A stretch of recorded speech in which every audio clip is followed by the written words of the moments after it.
दोस्तों, दुनिया में कोई ऐसा इंसान नहीं है जिसके पास परेशानी या समस्या नहीं है, लेकिन कोई भी ऐसा समस्या नहीं है जिसका समाधान नहीं है। बावजूद लोग अपनी परेशानियों से निजात पाने के लिए जल्दीबाजी में गलत फैसला कर लेते हैं, जिसका नतीजा ये होता है कि खुद की जिंदगी बर्बाद होती है, साथ ही साथ कई और लोगों की जिंदगी बर्बाद हो जाती है। एक विधवा महिला से अवैध संबंध और नाबालिग लड़की पे गलत निगाहें, जिसके बाद होता है एक निर्मम हत्या। दोस्तों, आखिर कौन थी वो विधवा महिला, नाबालिग लड़की और किसका होता है कत्ल? आज इस कहानी को सुनने के बाद वाकई में आप सोचने पे मजबूर हो जाएंगे। नमस्कार, मैं आकाश राजभर और आप देखना शुरू कर चुके हैं डीआर न्यूज 9।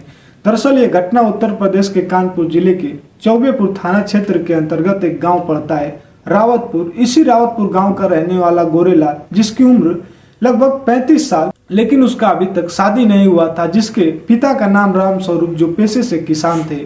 बात कर रहा हूँ 31 अक्टूबर 2025 को। दरअसल दोपहर के समय गोरेलाल अपने घर से तैयार होकर निकलता है, लेकिन अचानक कहीं गायब हो जाता है। देर शाम को जब गोरेलाल घर नहीं आता है तो उसके पिता राम स्वरूप अपने बेटे को कॉल करते हैं, लेकिन मोबाइल बंद आने लगता है। राम स्वरूप पूरे गांव में चारों तरफ ढूंढते हैं, पूछते हैं सब लोगों से, रिश्तेदारों को फोन करते हैं, पूछते हैं, लेकिन उसका कहीं पता नहीं चलता है। धीरे धीरे 2 दिन का समय बीत जाता है। जब 2 दिन का समय बीत जाता है तो राम स्वरूप को समझ नहीं आ रहा था कि आखिरकार गोरेलाल गया तो गया कहाँ, धरती निकल गई या आसमान खा गया। आखिरकार राम स्वरूप परेशान होकर 2 नवंबर 2025 को नजदीकी थाना चौबेपुर जाते हैं और पुलिस को पूरी घटनाक्रम को सुनाते हैं। पुलिस घटनाक्रम को सुनने के बाद मिसिंग का एफआईआर दर्ज कर लेती है और पुलिस गोरेलाल को ढूंढते हुए सबसे पहले गोरेलाल के गांव जाती है। तो पूछताछ में पता चलता है कि गोरेलाल के घर के बगल की रहने वाली एक महिला, जिसका नाम लक्ष्मी गौतम, जिसकी उम्र लगभग 35 साल, जिसके पति की कई साल पहले मौत हो गया है, इसी महिला से गोरेलाल का अवैध संबंध था। इस पूछताछ में जैसे ही ये जानकारी मिल जाती है, पुलिस तुरंत अपनी टीम के साथ लक्ष्मी के घर पे जाती है और गोरेलाल के बारे में जब पूछताछ करती है लक्ष्मी से, तो लक्ष्मी जवाब देते हुए कहती है कि साहब, ये बात बिल्कुल सत्य है, गोरेलाल का मेरे साथ अवैध संबंध था। इस बात की जानकारी पूरे गांव को थी, लेकिन मैं खुद हैरान हूँ इस बात से कि गोरेलाल कहाँ है। हालांकि पुलिस जब लक्ष्मी से पूछताछ करने के बाद वापस चली जाती है और गोरेलाल का मोबाइल की लोकेशन और सर्विलांस की मदद से जानकारी प्राप्त करती है, लेकिन तमाम कोशिश करने के बाद हाथ खाली पड़ते हैं। इधर धीरे धीरे 45 दिन का समय निकल जाता है, फिर भी किसी को कुछ समझ नहीं आ रहा था कि गोरेलाल है कहाँ। लेकिन अचानक 45 दिन बाद 17 दिसंबर 2025 को गोरेलाल का मोबाइल ऑन होता है, लेकिन उस मोबाइल में दूसरा सिम लगा होता है। जब पुलिस उस मोबाइल के लोकेशन को ट्रेस करती है तो मालूम चलता है कि ये किसी अनजान व्यक्ति जो गंगापुर कटरी के दुर्गापुर गांव का रहने वाला है। जब पुलिस उस लोकेशन पे जाती है तो वो मोबाइल एक लड़के के हाथ बरामद कर लेती है। हालांकि जब पुलिस उस लड़के से मोबाइल के बारे में पूछती है कि ये मोबाइल तुम्हें कहाँ मिला, तो लड़का जवाब देते हुए कहता है कि साहब, ये मोबाइल हमने अपने एक परिचित से खरीदा है, जो शाह निवादा गांव का रहने वाला है, जिसका नाम यीशु है, उम्र लगभग 17 साल। दरअसल जब पुलिस यीशु के घर पहुंचती है तो वहां जाकर मालूम चलता है कि यीशु कोई और नहीं बल्कि गोरेलाल की प्रेमिका लक्ष्मी गौतम का भतीजा। अब पुलिस यीशु को गिरफ्तार करके पूछती है कि ये मोबाइल तुम्हारे पास कैसे आ गया। इस पर यीशु पुलिस के सवालों का कोई जवाब नहीं देता है, जिसकी वजह से पुलिस अब पूरा यकीन कर लेती है कि यीशु कुछ छुपाने की कोशिश कर रहा है। तब पुलिस यीशु से सख्ती से पेश आती है, इस सच्चाई को कबूल तो कर लेता है और कहता है पुलिस से कि साहब, गोरेलाल अब इस दुनिया में नहीं है। दरअसल मैं अपनी बुआ लक्ष्मी के साथ मिलकर उसका हत्या कर दिया हूँ। लक्ष्मी देवी का नाम लेता है। पुलिस इसी की तहरीर पे लक्ष्मी देवी को गिरफ्तार कर लेती है और थाने में ले जाकर जब उससे गोरेलाल की हत्या के बारे में पूछताछ करती है तो लक्ष्मी देवी बड़ी ही बेबाकी से हर सवाल का जवाब देती है। कहती है, हाँ साहब, मैंने ही गोरेलाल की हत्या की है, लेकिन इस बात का हमें कोई अफसोस नहीं है।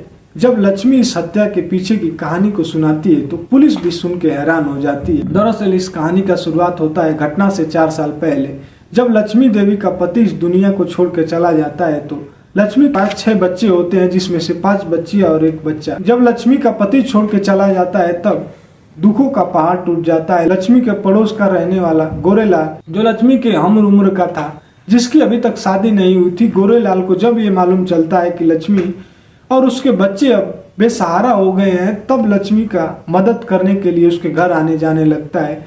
जब गोरेलाल लक्ष्मी की छोटी मोटी मदद करने लगता है, जिस वजह से दोनों में प्रेम प्रसंग शुरू हो जाता है। दरअसल जब ये सिलसिला शुरू तो हो जाता है, लेकिन कभी रुकने का नाम नहीं लेता है। इधर लक्ष्मी अब अपने पति को धीरे धीरे भूल जाती है और गोरेलाल से शादी करने का फैसला करती है। लेकिन गोरेलाल कहता है कि जैसे चल रहा है हम लोगों का रिश्ता चलने दो, बदले में तुम्हें जो चीज की जरूरत पड़ेगी मैं मदद करूंगा।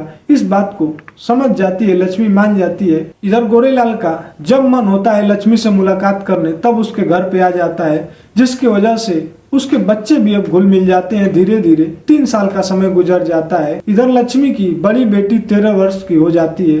थोड़ा सा चेहरा पे निखार आ जाता है, जिससे देखकर गोरेलाल का नियत खराब हो जाता है। इसी बीच गोरेलाल लक्ष्मी से कहता है कि मुझे तुम्हारी बेटी के साथ संबंध बनाना है, जिसके लिए तुम मुझे इजाजत दे दो। जैसे ही इतनी बात लक्ष्मी सुनती है, तुरंत गुस्से से लाल हो जाती है और कहती है कि ये तुम्हें चाचा कहकर बुलाते हैं और चाचा बाप के समान होता है। ये तुम क्या बेफजूल की बातें कर रहे हो, ये बात तुम अपने दिमाग से निकाल दो और आइंदा मेरी बेटी के बारे में इस तरह का गंदा सोच अपने दिमाग में कभी मत लाना। उस वक्त लक्ष्मी गोरेलाल को समझाने की तमाम कोशिश करती है, लेकिन गोरेलाल की नीयत इस कदर खराब हो चुकी थी कि लाख समझाने के बावजूद भी कोई असर नहीं था।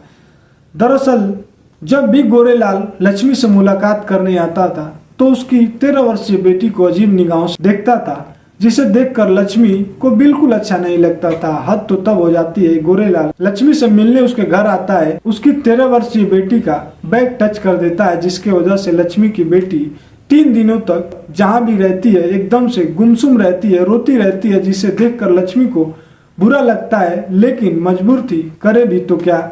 एक दिन गोरेलाल जब लक्ष्मी के घर जाता है, तो लक्ष्मी आखिरी बार गोरेलाल को समझाते हुए कहती है कि आइंदा हमारी बेटी के साथ ऐसा हरकत किए तो अंजाम बहुत बुरा हो जाएगा। इस पर गोरेलाल लक्ष्मी को धमकी देते हुए कहता है कि मुझे बस एक बार अपनी बेटी के साथ संबंध बना ले दो, नहीं तो मैं तुम्हारे बेटे को जान से मार दूंगा। अब लक्ष्मी इस बात को समझ गई थी कि अब सर से पानी ऊपर चला गया है, अब ये सुधरने वाला नहीं है, क्यों ना इसको रास्ते से ही हटा दूं। एक प्लान करती है और अपने भतीजे यीशु को सारी कहानी सुनाती है। इस कहानी को सुनकर भतीजा यीशु भी तैयार हो जाता है उसको मारने के लिए। तब प्लानिंग के तहत लक्ष्मी गोरेलाल से मुलाकात करके मीठी आवाज में मीठी बात में कहती है कि हमारे मायके में एक लड़की है जो तुमसे शादी करने के लिए तैयार है, बस तुम्हें उसे चल कर देखना है। इधर गोरेलाल का उम्र 35 साल से ज्यादा हो रहा था। गोरेलाल तैयार हो जाता है क्योंकि उसका शादी भी नहीं हो रहा था। जिसके बाद 31 अक्टूबर 2025 को लक्ष्मी गोरेलाल को लेकर अपने मायके नवादा चली जाती है और शाम के वक्त अपने भतीजे के साथ मिलकर दारू पिलाती है, ज्यादा मात्रा में शराब पिला देती है। जब गोरेलाल नशा में चूर हो जाता है, तब दोनों मिलकर उसका गला दबा देते हैं और हत्या कर देते हैं। जब मौत हो जाती है, जिसके बाद दोनों बुआ और भतीजा उसकी डेड बॉडी को ठिकाने लगाने के लिए चौबेपुर जंगल में ले जाकर एक गड्ढा खोदते हैं और उसी गड्ढा में दबाकर चले आते हैं। जिसके बाद यीशु उसका मोबाइल बंद कर देता है और दोनों अपने अपने घर चले जाते हैं। इधर जब गोरेलाल घर पे नहीं होता है, तो उसके पिताजी थाने में परेशान होकर FIR दर्ज कराते हैं। तब पुलिस उसका मोबाइल सर्विलांस पे चढ़ाती है, जिसके बाद 45 दिन बीत जाने पे यीशु मोबाइल उस लड़के को बेच देता है। जब वो लड़का उसमें दूसरा सिम डालता है, तब पुलिस को उस लोकेशन का पता चलता है और इस हत्या का खुलासा होता है। तो दोस्तों, फिलहाल लक्ष्मी और उसका भतीजा यीशु तो जेल चले गए, लेकिन छोड़ गए रोते बिलखते वो 6 बच्चे। आखिरकार उनका परवरिश कौन करेगा? अगर लक्ष्मी अपनी समस्या को थाने में जाकर कही होती तो ये समस्या का समाधान जरूर निकल जाता, लेकिन जल्दबाजी में आकर एक गलत कदम कितनों की जिंदगी खराब कर दी। तो दोस्तों, इस घटना के बारे में आपका क्या राय है, कमेंट करके कमेंट बॉक्स में ज़रूर बताएं। और वीडियो अच्छा लगे तो लाइक कमेंट शेयर ज़रूर करें। तो दोस्तों, इस घटना को सुनाने का उद्देश्य किसी को परेशान करना नहीं, ना ही किसी जाति धर्म को ठेस पहुंचाना है। बस आप सावधान रहें, सतर्क रहें और सुरक्षित रहें। तब तक के लिए जय हिंद, जय भारत।